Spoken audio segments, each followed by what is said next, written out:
Praise the Lord. கர்த்தருடைய பரிசுத்த நாமத்திற்கு ஸ்தோத்திரம்.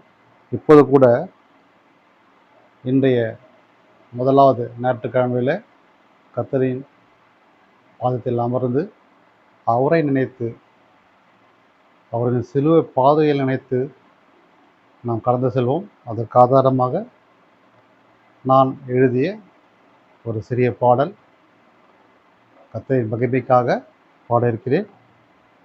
நீங்களும் எங்களோடு சேர்ந்து பாடுங்கள். கல்வாரி பாதையிலே.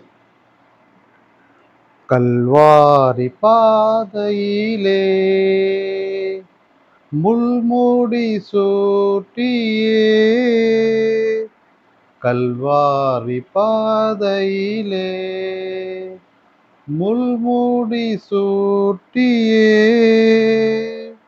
ரத்தம் சிந்தி சிலுவை தூக்கி எங்களுக்காய் பாடுபட்டி, ரத்தம் சிந்தி சிலுவை தூக்கி எங்களுக்காய் பாடுபட்டி, கல்வாரி பாதையிலே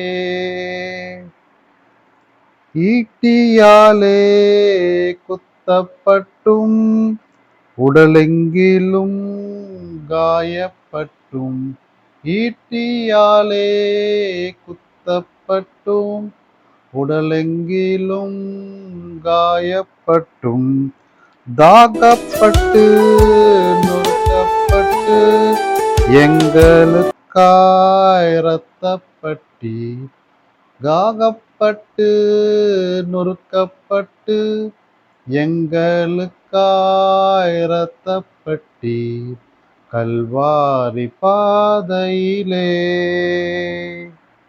எதிர்ப்பாளரை மன்னித்தீரே, கல்வனையும் ரட்சித்தீரே, எதிர்ப்பாளரை மன்னித்தீரே, கல்வனையும் ரட்சித்தீரே, ரத்தம் முதிர கண்ணீர் பெருக எங்களுக்காய் தியாகப்பட்டி, ரத்தம் முதிர கண்ணீர் பெருக எங்களுக்காய் தியாகப்பட்டி, கல்வாரி பாதையிலே ஜீவன் தந்தீர் எங்களுக்காய், என் பாவம் சுமந்தீர் எங்களுக்காய், ஜீவன் தந்தீர் எங்களுக்காய், என் பாவம் சுமந்தீர் எங்களுக்காய், உம் இரத்தத்தாலே மீட்கப்பட்டோம், உன் வார்த்தையாலே காக்கப்பட்டோம், உம் இரத்தத்தாலே மீட்கப்பட்டோம், உன் வார்த்தையாலே காக்கப்பட்டோம், கல்வாரி பாதையிலே முள்முடி சூட்டியே, கல்வாரி பாதையிலே முள்முடி சூட்டியே, ரத்தம் சிந்தி சிலுவை தூக்கி எங்களுக்காய் பாடுபட்டி, ரத்தம் சிந்தி சிலுவை தூக்கி எங்களுக்காய் பாடுபட்டி, இயேசு ராஜா இயேசு ராஜா மீண்டும் வருக எங்களுக்காய், இயேசு ராஜா இயேசு ராஜா மீண்டும் வருக எங்களுக்காய். கர்த்தருக்கு ஸ்தோத்திரம் உண்டாவதாக. ஆமென்.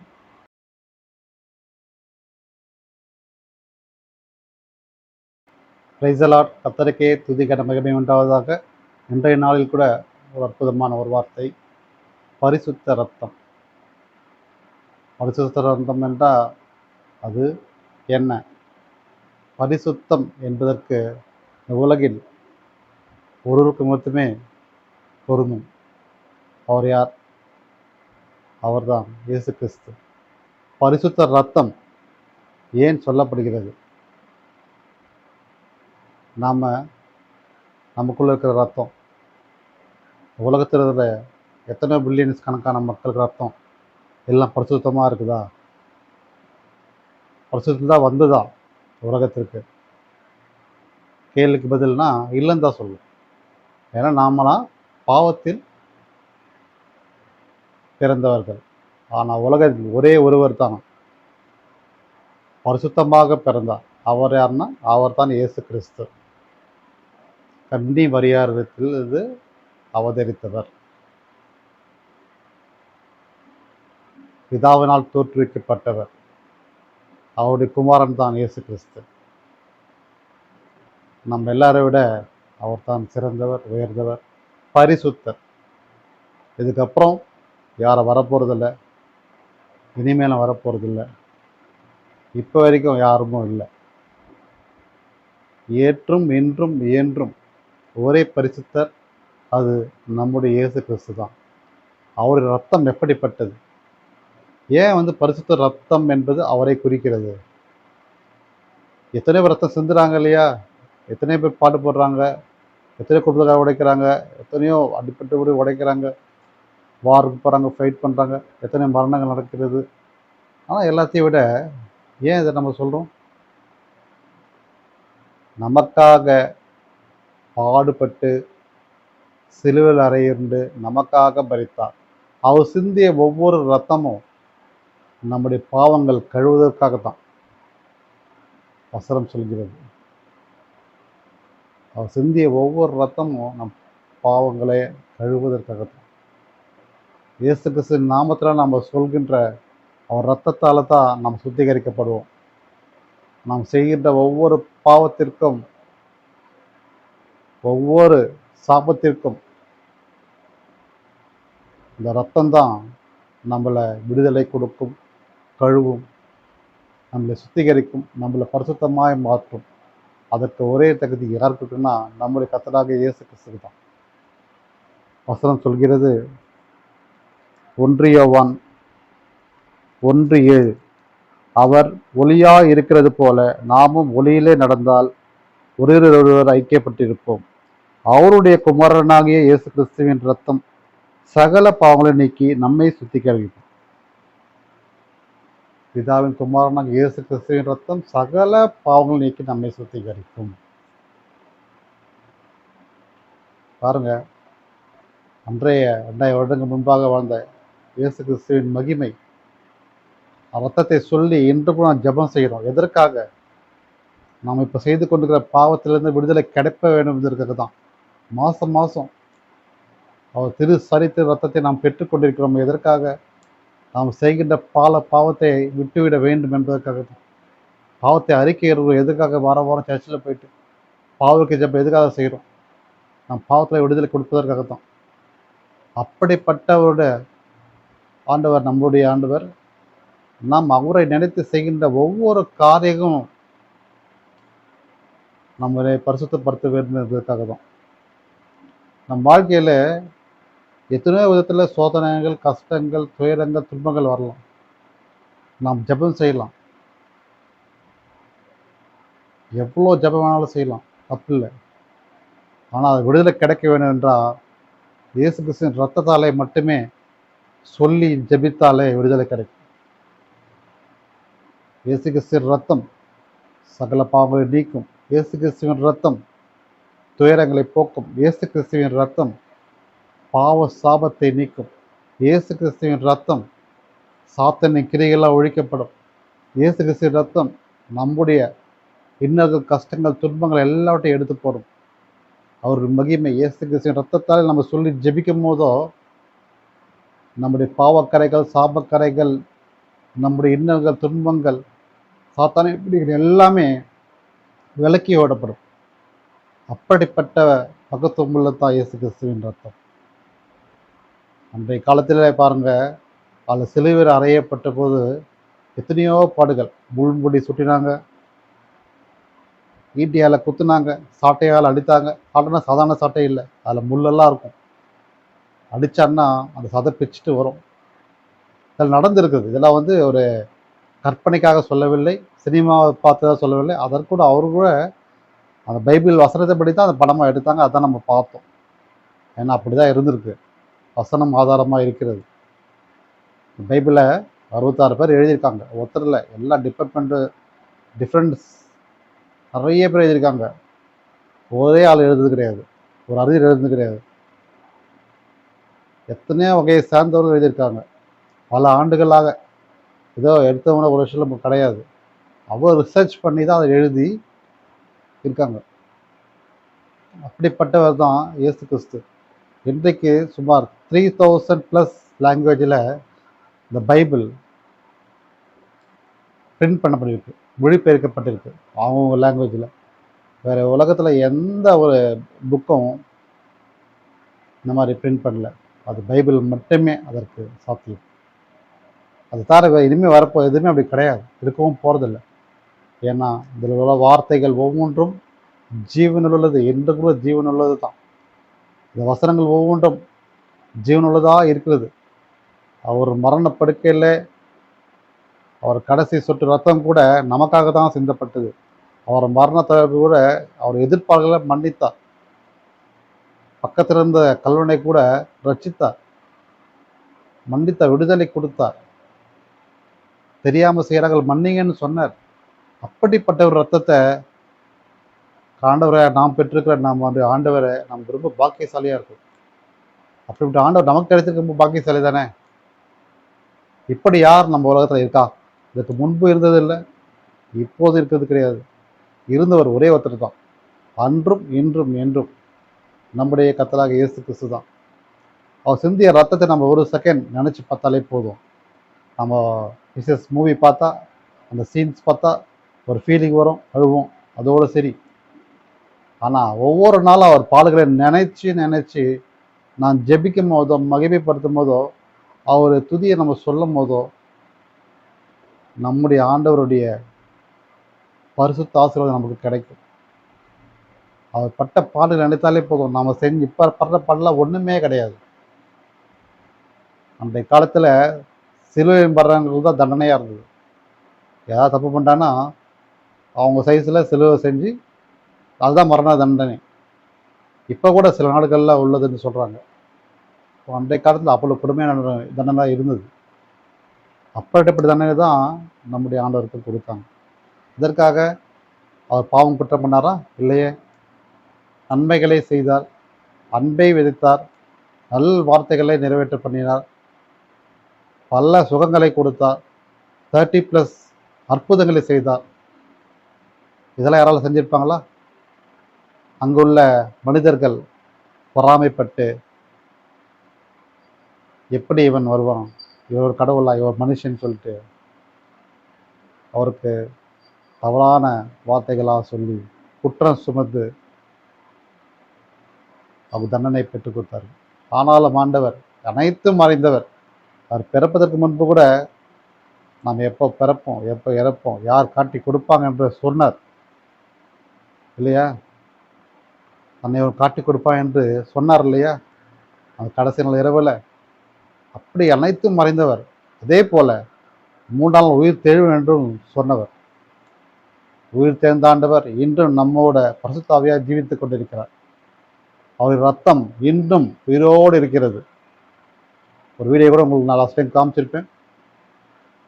அந்த சிலுவின் அடையாளத்தில் அந்த பாறை கடையில் போனால் அந்த பிளட்டு எடுத்து டெஸ்ட் பண்ணி பார்த்தோன்னா இன்னும் அது உயிரோடு இருக்குதான். 24 குரோமோசோம்ஸ் மனுஷனுக்கு 26, 24 அவருக்கு இருக்குது. ஏன்னா அவருடைய ரத்தம் வந்து பரிசுத்தம் உள்ளது. நாம ரத்தம் அப்படி இல்லை, நாம் எல்லாம் மிக்சிங் தான். அவர் அப்படி கிடையாது, அவர் எப்பவுமே வந்து பியூர். அப்படிப்பட்ட ரத்தம் இன்னும் ஜீவிக்கிறது தான். இப்படி யாருக்குமே இல்லைன்னு சொல்லி அந்த சயின்ஸஸ் கண்டுபிடிச்சிருக்காரு. இப்படிப்பட்ட அற்புதங்கள் உடையவர் ஒரே ஒருவர் நம்முடைய ஆண்டவர் தான். ஒன்றும் இல்லை, நீங்கள் எந்த கஷ்டம் இருந்தாலும் சரி, எந்த ஒரு கவலை இருந்தாலும் சரி, எவ்வளோ ஒரு பிரச்சனை இருந்தாலும் சரி, நீங்கள் முட்டி போட்டு நீங்கள் ஜெபம் பண்ணுங்கள். இயேசு கிறிஸ்து நாமத்தினால, இயேசு கிறிஸ்து ரத்தத்தாலே சொல்லி நீங்கள் ஜெபிங்க.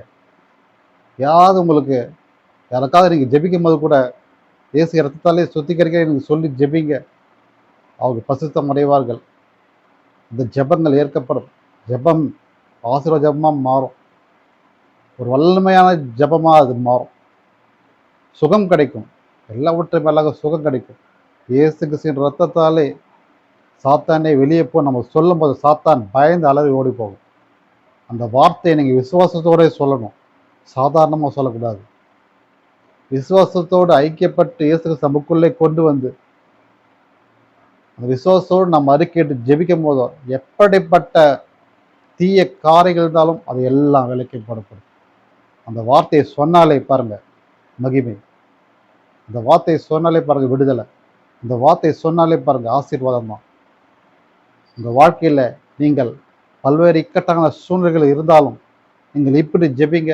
உங்கள் வாழ்க்கை மகிமையாக மாறும். இயேசு கிறிஸ்து ரத்தம் உங்களை சுத்திகரிக்கும். உங்கள் பாவங்கள் எல்லாம் சுத்திகரிக்கும்.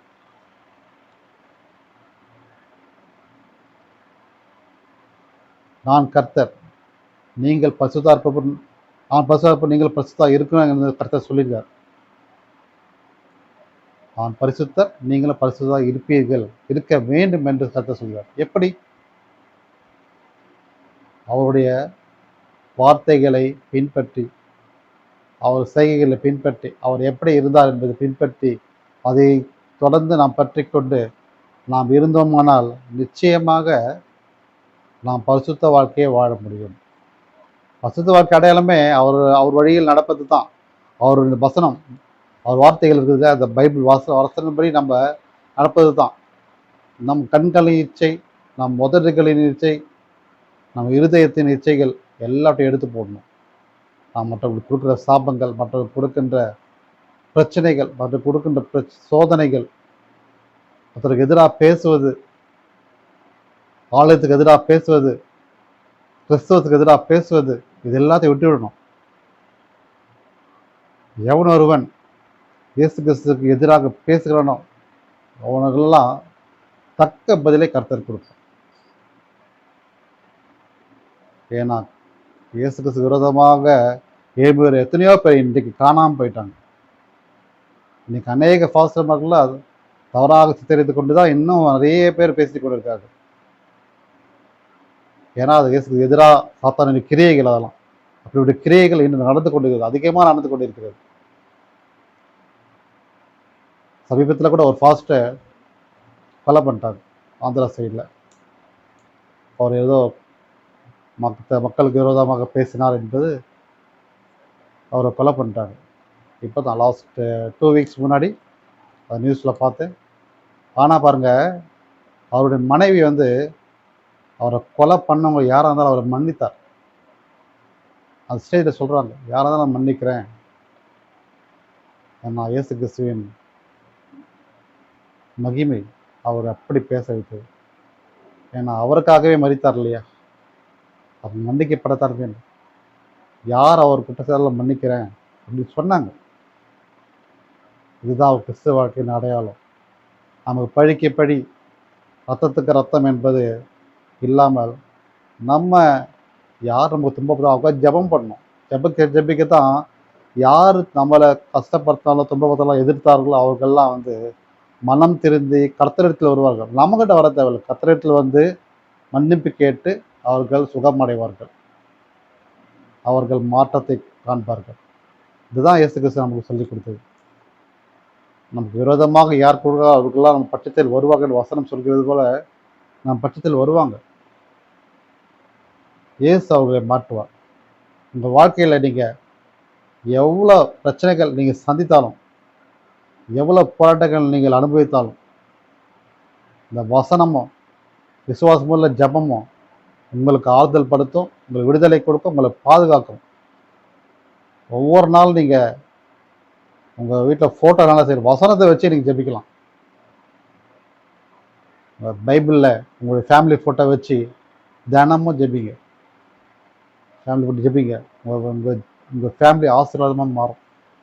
நீங்கள் ஜெபிக்க ஜெபிக்க ஜெபிக்க சாத்தான கிரைகளாக வெளியே போயிட்டே இருக்கும், ஆசீர்வாதம் வந்து கொண்டே இருக்கும். நாம் ஜெபிக்க ஜெபிக்க நம்முடைய ஆண்டவர் நம் வீட்டை சுற்றிலே இருப்பார், எப்போ நிரந்தரமாக இருப்பார். இது நான் தங்கும் இடம் அப்படி என்ற வசனம் இருக்கிறது. அந்த வசனத்தை நீங்கள் ஒவ்வொரு வீட்டில் மாட்டி வைங்க. நான் ஒரு வீட்டில் மாட்டியிருக்கேன். என்னைக்கு நான் தங்கும் இடம், இங்கே நான் வாசம் செய்வேன் என்ற வசனம் இருக்கிறது. அந்த வசனத்தை நீங்கள் மாற்றி ரொம்ப ஆசீர்வாதமாக இருக்கும் அந்த வசனம். அந்த வசனம் படிக்கும்போது ஏசப்பா நமக்குள்ள ஒரு ஒரு ஃபீல் நமக்குள்ளே இருந்துகிட்டே இருக்கும். ஃபோட்டோ தரணும்னு அவசியம் இல்லை, இந்த வசனமே நம்மளுக்கு ஆசீர்வாதத்தை கொடுக்கும். புதிய வாழ்க்கையை நம்மளை கொண்டு சென்று சேர்க்கும். உலகத்தில் எத்தனையோ விதமான ரத்தங்கள் உள்ளது, ஆனால் நம்முடைய ஆண்டவரின் ரத்தம் எப்படிப்பட்டது பேர் நீங்கள் அறிந்திருப்பீர்கள். அந்த ரத்தம் என்பது சாதாரண ரத்தம் கிடையாது. பரிசுத்த ரத்தம் ஏன் சொல்கிறோம், பரிசுத்த ரத்தம் என்று ஏன் சொல்கிறோம்? அவர் உண்மையுள்ள வாழ்க்கையாக வந்தார். யாருக்கு தீங்கு செய்யவில்லை, யாரையும் மேசவில்லை, யாரையும் குற்றம் சுமரவில்லை. ஒரு உண்மையுள்ள ஒரு பியூர் வாழ்க்கையை அவர் வாழ்ந்தார். அதனால தான் நம்ம பரிசுத்த ரத்தமாக ஆண்டவரை நம்ம சொல்கிறோம். நம்மளாம் அப்படியே இருக்கோம் இந்த காலத்தில். சர்ச்சுக்கு போகிறோம், பைபிள் படிக்கிறோம் தவிர, ஆனால் நம்ம விஷயங்கள் எல்லாமே தப்பான விஷயங்கள் செய்து கொண்டு தானே இருக்கிறோம். கிறிஸ்தவ மக்களும் சேர்ந்தா சொல்கிறேன், இந்து பீப்புள்ஸுக்கு நாம் தான் எடுத்துக்காட்டான ஒரு பரிசுத்த வாழ்க்கையை வாழ வேண்டும், சொல்லிக் கொடுக்க வேண்டும். ஸோ நாம் கிறிஸ்தவர்கள் நாமளே சர்ச்சுக்கும் போவோம், ப்ளஸ் இன்னொரு வகையில் பாவமும் செய்வோம் இல்லையா? நடந்து கொண்டு தானே இருக்கிறது. காலை சர்ச்சுக்கு போனால் சாயங்காலம் சினிமாவுக்கு போவோம். 24 ஹவர்ஸ் வீட்டில் கூட மூவி பார்ப்போம். நிறைய உலக காரியங்களில் ஈடுபட்டு கொண்டிருக்கிறோம் இல்லையா? ஸோ நன்மையான விஷயங்கள் நம்ம நாடணும், நன்மையான விஷயங்கள் நம்ம தேடணும். இந்த வசனத்தை எடுத்து நம்ம படிக்க நிறைய விஷயங்கள் நம்ம தெரிந்து கொள்ள வேண்டும். நல்ல சேனல்ஸ் அப்போ நல்ல கர்த்தருடைய வார்த்தைகளை கேட்கின்ற எத்தனையோ சேனல் நிறைய இருக்குது. அதெல்லாம் பாருங்கள். எத்தனை விசுவாசிகள் பேசுகின்ற தேவ வார்த்தையை கேளுங்க. மற்றபடி நீங்கள் சீரியல் பார்க்குறதாலையோ சினிமா சாங்ஸ் பார்த்ததுனாலையோ எந்த பலனும் கிடையாது. அது நம்மளை அழிக்கத்தான் பார்க்கும், நம்மளுடைய மனதை மாற்றத்தை கொடுக்கும். ஆனால் அதை விட்டுட்டு இயேசு கிறிஸ்துவின் வார்த்தைகளை, விசுவாசிகள் பேசுகின்ற வார்த்தைகளை நீங்கள் பார்க்கும்போதோ கேட்கும்போதோ உங்களுக்குள்ள ஒரு அற்புதமான மாற்றத்தை ஆண்டவர் கொடுப்பார், ஒரு சமாதானத்தை ஆண்டவர் கொடுப்பார். நீங்கள் வசனத்தை மற்றவர்கள் சொல்லுவது கேட்கும் போதோ உங்களுக்குள்ளே ஒரு ஆசீர்வாதம், உங்கள் வீட்டில் ஆசீர்வாதம், ரட்சிப்பு பெருகும். வீட்டில் டிவியில் அந்த வார்த்தைகள் நம் போயிட்டே இருக்கும்போது அந்த சத்தம் கேட்குது இல்லையா? அந்த சத்தம் கேட்கும்போதே அந்த வீடு ஒரு வெளிச்சத்தை காண்போம், வெளிச்சமான வீடாக இருக்கும். அந்த வார்த்தைகள் கேட்க கேட்க டிவிலையோ இல்லை மொபைலையோ நம்ம வார்த்தைகள் கேட்க கேட்க அதை மற்றவங்களும் கேட்பாங்க, எப்படியோ காதில் விடும். அவங்க கேட்க கேட்க அவர் மனங்கள்லாம் மாற்றத்தை ஆண்டவர் கொடுப்பார். நிறைய விஷயம் எங்கள் வீட்டில் நடந்திருக்கு. அதை மாதிரி உங்கள் வீட்டில் நடக்கணும்னா ஆசீர்வாதமான தேவ வார்த்தைகளை கேளுங்க, ஆசீர்வாதமான கர்த்தரின் பாடல்களை நீங்கள் கேளுங்க, பாருங்க.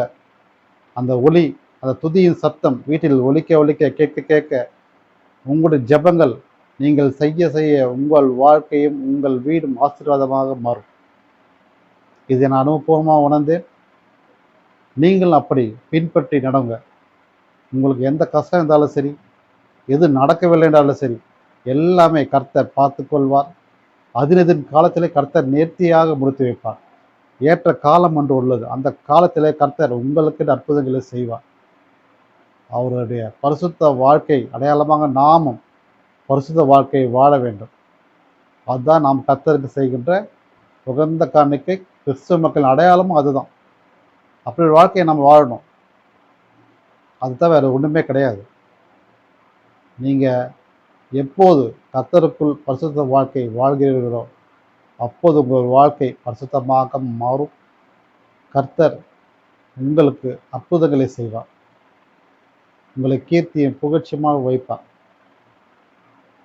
வசனம் சொல்கிறது, நீங்கள் எப்போ கர்த்தரை தேடி தேடி வரீங்களோ உங்களை தேடி தேடி ஆசீர்வாதம் வந்து கொண்டே இருக்கு. கர்த்தர் சகலத்தையும் செய்ய வல்லவர், செய்ய நினைத்து தடைப்படாது என் வசனம் சொல்கிறது. நீங்கள் அவரை நோக்கி வாருங்க, அவரை நோக்கி பின்பற்றுங்க, வசனத்தை கை கொள்ளுங்க. கர்த்தர் உங்களுக்காக யாவையும் செய்து முடிப்பார். இதை நான் ஆணித்தரமாக சொல்கிறேன். இதை நீங்கள் பின்பற்றி வாங்க. கிறிஸ்துவ மக்களுக்கும் கிறிஸ்துவ அல்லாத மக்களுக்கும் ஒவ்வொருக்கான வார்த்தை, கர்த்தருடைய வார்த்தையை நீங்கள் படிங்க. வீட்டில் பைபிள்லாம் கூட கேட்டிங்கன்னா நான் ஒரு பைபிள் உங்களுக்கு அனுப்பி வைப்பேன். உங்களுக்கு பைபிள் வேணும்னு கேட்டிங்கன்னா பைபிள் உங்களுக்கு அனுப்பி வைப்பேன். கர்த்தர் எனக்குள்ளே உண்டுதல் கொடுத்ததால் இதை செய்யலான்னு இருக்கிறேன். உங்கள் விருப்பம் எதுவோ கர்த்தர் கண்டிப்பாக அதை செய்வார். நீங்கள் வசனம் படிக்க படிக்க உங்களுக்கு ஆசீர்வாதம் வந்துட்டே இருக்கும். கிறிஸ்துவ அல்லாத மக்களுக்கு சொல்கிறேன், நீங்கள் கர்த்தரை நோக்கி ஜெபம் செய்யுங்க. எல்லா கடவுளும் ஒன்றுன்னு சொல்லுவாங்க. ஆனால் மெய்யான கடவுள் இயேசு கிறிஸ்து மட்டுமே. நீங்கள் அவரை நோக்கி ஜெபம் செய்யுங்க.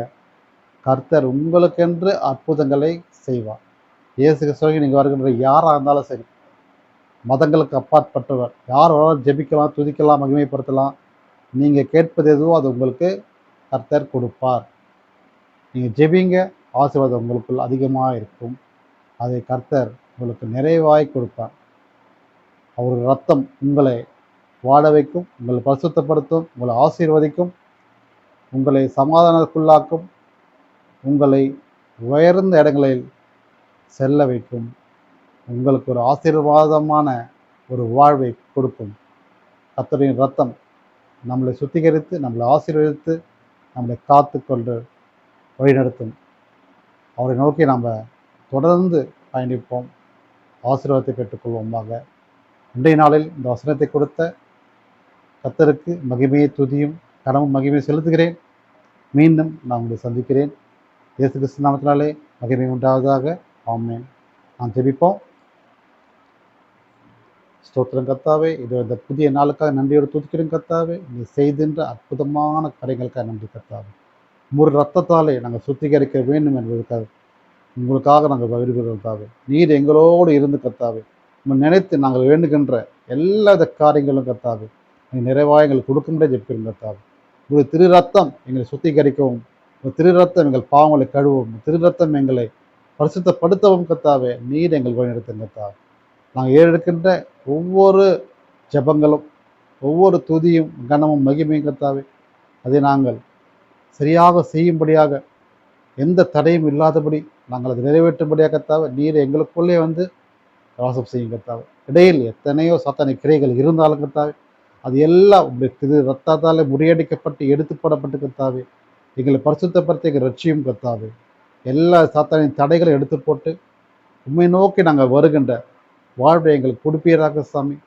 நாங்கள் உண்மை நோக்கி வரும்படியாக கர்த்தாவே, உண்மை நோக்கி ஜெபிக்கும்படியா, உங்கள் வேதத்தை வாசிக்கும்படியா எந்த தடையும் இல்லாதபடி நீங்கள் வழிநடத்தும் கர்த்தாவே. இதை கேட்டுக்கொண்டிருக்கின்ற ஒவ்வொரு மக்களுக்காக ஜெபிக்கிறோம் கர்த்தாவே. கிறிஸ்தவ மக்கள் மட்டும் இல்லை, கிறிஸ்தவ அல்லாத மக்கள் ஒவ்வொருக்காக ஜெபிக்கிறோம் கர்த்தாவே. இந்த வார்த்தைகள் அவர்களுக்கு ஒரு மாற்றத்தை கொடுக்க வேண்டுமா ஜெபிக்கிறோங்க சாமி. ஆசீர்வாதங்க. தொடர்ந்து நாம் மகிமைக்கென்று ஒப்பு கொடுத்து வாழும்படியாக கர்த்தாவே நீரே மகிமையுள்ள நாமத்தினாலே ஜெபிக்கிறோம் கர்த்தாவே. ஆசீர்வதிங்க. தொடர்ந்து உமது கிருபையின் கரம் எங்களோடு தாங்க வேண்டியிருக்கும். ரத்தத்தால் எங்கள் சுத்திகரிக்கும் ஆசீர்வதிங்க. நீரே எங்களோடு இருந்து ரத்தத்தால் எங்களை மீட்கப்பட்டு நாங்கள் சுத்திகரிக்க வேண்டுமா ஜெபிக்கிறோம் கர்த்தாவே. ஆசீர்வதிங்க. குடும்பத்தில் ஒவ்வொரு மக்களுக்காக ஜெபிக்கிறோம். ஆசீர்வதிங்க. வீட்டில் உள்ள பெரியவர்களுக்காக, சிறியவர்களுக்காக ஜெபிக்கிறோம். ஆசீர்வதிங்க. தொடர்ந்து நடத்துங்க, பாதுகாத்துக்கொள்ளும். மீட்பர் இயேசு கிறிஸ்து மூலமே எனக்கு ஒரு நல்ல பிதாவே. ஆமீன். என் ஆத்மாவே கர்த்தரை ஸ்தோத்திரி, என் பரிசுத்த பரிசுத்தநாமத்தை ஸ்தோத்திரி. என் ஆத்மாவே கர்த்தரை ஸ்தோத்திரி, கர்த்தர் செய்த சகல உபகாரங்கள் பரவாது. ஆமீன். Praise the Lord. கர்த்தருக்கே துதி கன மகிமை உண்டாவதாக. ஆமென்.